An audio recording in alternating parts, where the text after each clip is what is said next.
দরজার সাথে হেলান দিয়ে তিনি ঘুমিয়ে থাকতেন। নবীজি যে আসতেন একবার ডাক দিতেন খাদিজা, সঙ্গে সঙ্গে খুলে যেত। বিশ্বনবী প্রতিদিনই জিজ্ঞাসা করতেন ঘুমাও না রাতের বেলা? খাদিজাতুল কুবরা বলে, হে রাসূল, আপনি বাইরে থাকেন দিনের কাজে, দিন প্রচারে, আমি টেনশনে থাকি, কখন না জানি কোন বিপদ আপনার উপরে চলে আসে।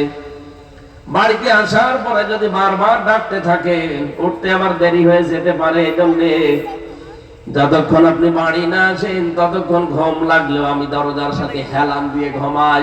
আল্লাহ এই কাজটা এত বেশি পছন্দ করেছেন স্বামীর পেছনে শ্রম দেওয়ার জন্য, যে জান্নাতে আল্লাহ ঘর বানিয়ে তার সুসংবাদ দুনিয়ায় পাঠিয়ে দিয়েছে। বলেন সুবহানাল্লাহ। এই জন্য স্ত্রীর কাজ হচ্ছে আজওয়াজুম মুতাহহারা, জান্নাতে আল্লাহ এমন পবিত্র স্ত্রী দান করবেন যে কখনো আপনাকে টেনশন দেবে না, আপনাকে আওয়াজ নয়েজ এগুলো দেবে না, সব সময় আপনার উপরে সন্তুষ্ট থাকবে।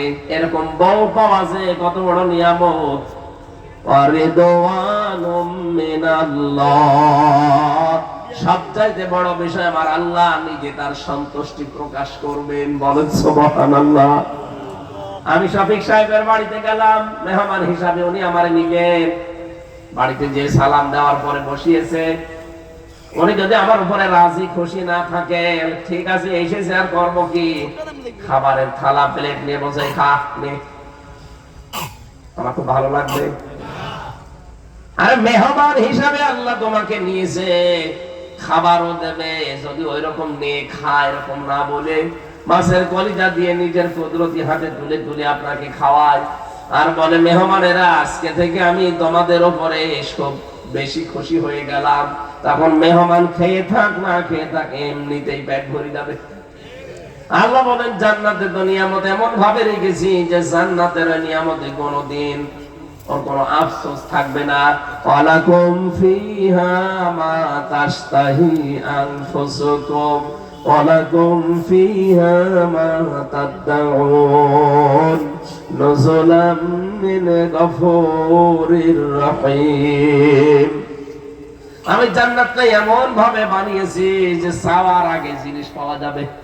মনের ভেতরে কামনা বাসনা যা আসবে চাইতে দেরি, চাওয়াও লাগবে না, কামনা আসলে এটা জান্নাতে পাওয়া যাবে।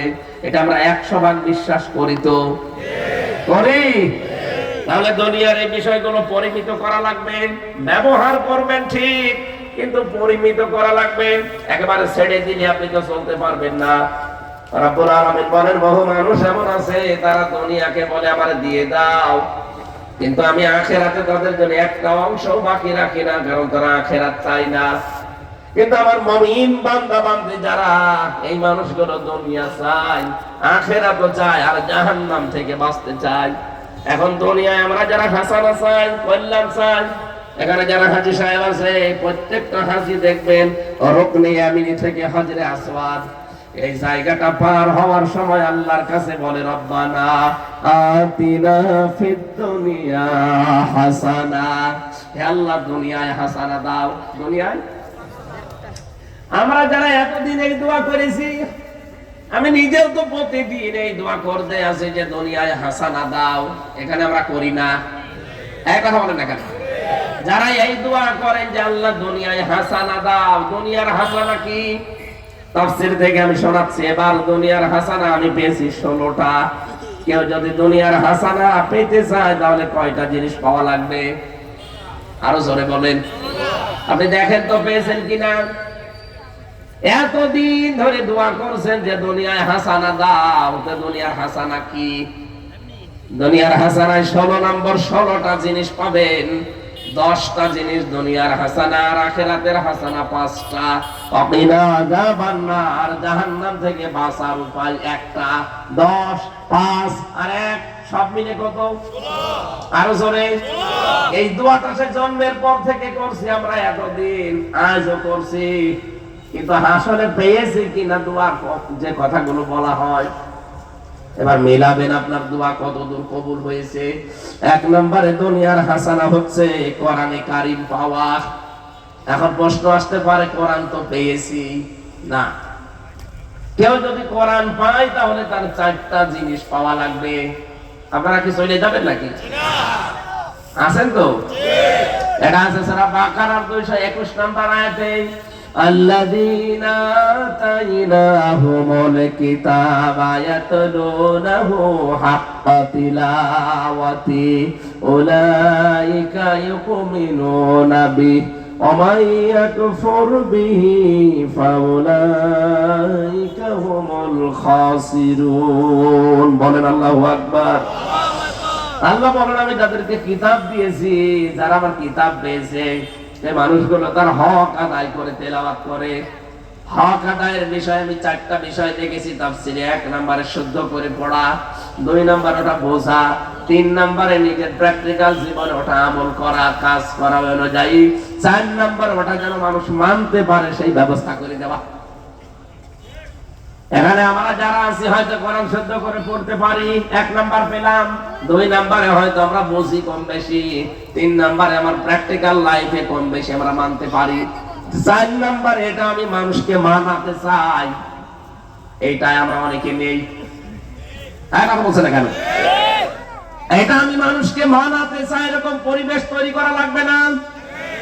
একামতে দিনের দায়িত্ব যারা পালন করে তারা তো এটাই চায় যে আমি শুধু নিজে মানবো না, আমি মানুষকে মানাতে চাই। আমি যেমন নিজে দুর্নীতি করি না, আমি করতেও দেব না। কথা বলুন। আমির জামাত ডাক্তার শফিকুর রহমান হাফিজাহুল্লাহ উনি এই ঘোষণা দিয়েছেন যে আগামীতে যদি ইসলাম এদেশে আসে, সাদাবাজি চলবে না। সাদাবাজি নিজেরা করি না, কাউকে করতেও দেব না। আমরা তো কোরআনের হক আদায় করতে চাই। কারণ রব্বানা আতিনা ফিদ দুনিয়া হাসানা, দুনিয়ায় হাসানা দাও বলে আমি শেষ করে দিতে চাই না। আমি দুনিয়ার হাসানা চাই। দুনিয়ার হাসানা যদি পেতে চাই তাহলে নিজে মানলে হবে না, এটা যেন মানুষ মানতে পারে সেই ব্যবস্থা করে দেওয়া লাগবে। আর এই কাজ করতে চাই, এখানে অনেক জালেম, অনেক মুনাফিক আমাদেরকে ধর্ম ব্যবসায়ী বলছে। এরা ধর্ম ব্যবসায়ী হয়ে গেছে। কোরআনের রাজনীতি নাকি তারা খুঁজে পায় না, অথচ আপনি যারা আলেম আছে জিজ্ঞাসা করেন 918 জায়গায় রাজনীতি কোরআন দিয়ে করা লাগবে, আমি নিজে পেয়েছি। যারা আরো বড় বড় আলেম আছে তারা আরো বেশি পাবে হয়তো। আমি নিজে 903 জায়গায় পেয়েছিলাম, পরবর্তীতে আরো খোঁজ করে দেখি 918 জায়গায় আছে। যেই লোকটাই ফতোয়া দিনে যে কোরআনের রাজনীতি নেই, ওই লোকটারে আমি মনে হয় সূরা ফাতিহা শুদ্ধ করে পড়তে পারবে না। দুনিয়ার হাসানা পেতে হলে অবশ্যই আপনাকে 4টা জিনিস মাস্ট বি পাওয়া লাগবে। শুদ্ধ করে পড়বেন, 2 নম্বরে নিজে বুঝবেন কয়জন শুদ্ধ করে পড়তে পারে, এখানে কয়জন বোঝে, নিজে কয়জন ব্যক্তিগত জীবন থেকে আন্তর্জাতিক জীবন মানতে পারে কয়জন।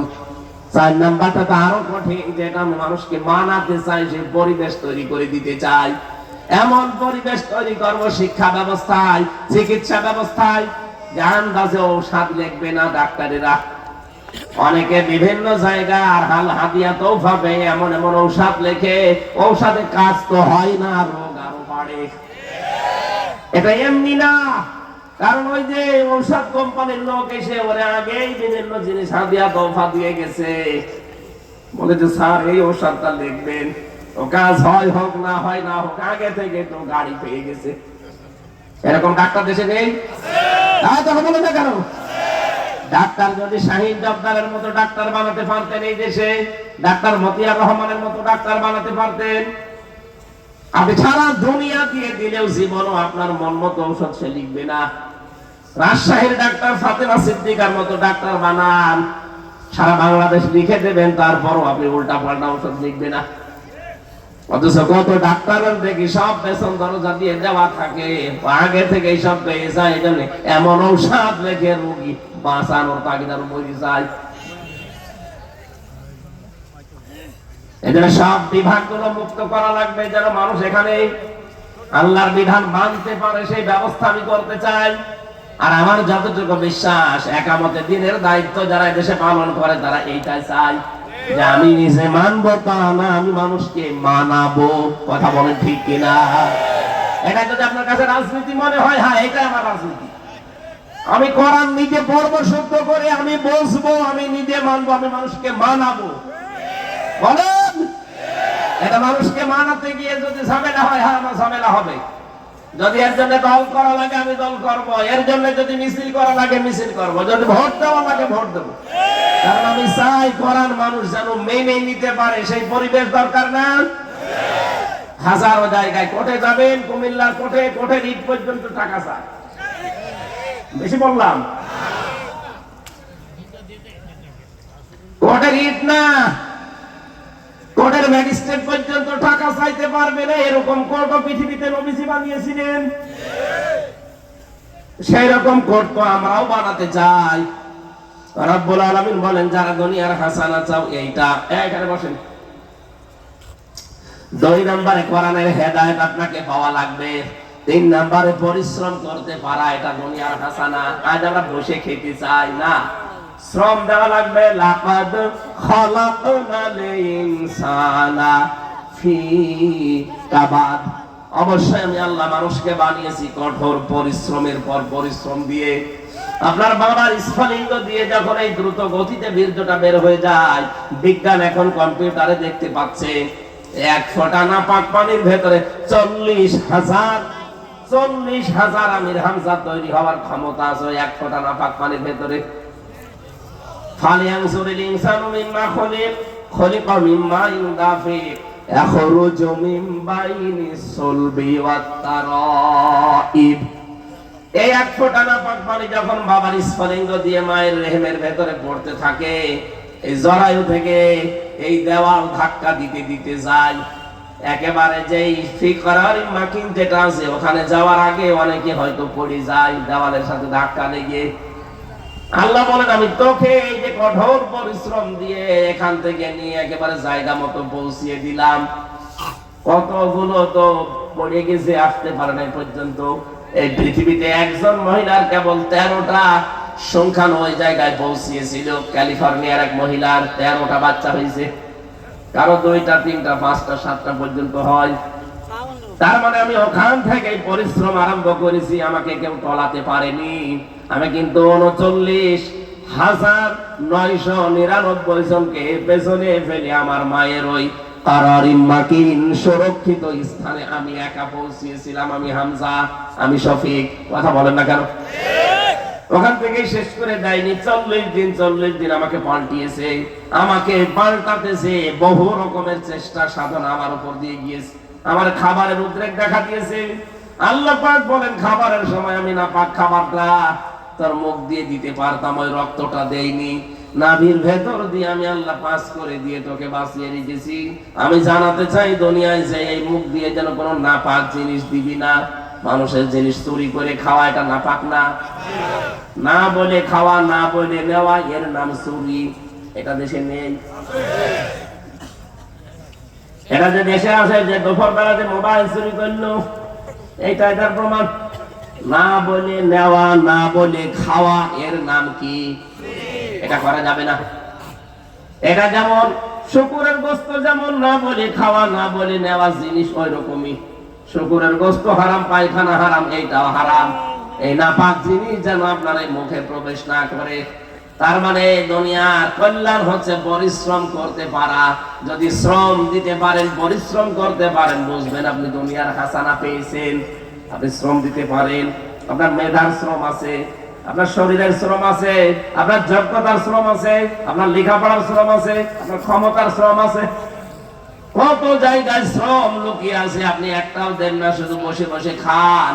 আজ বাংলাদেশে যারা বসে বসে খায়, এরা নাকি আল্লাহর ওলি, এরা তো আল্লাহর বলি।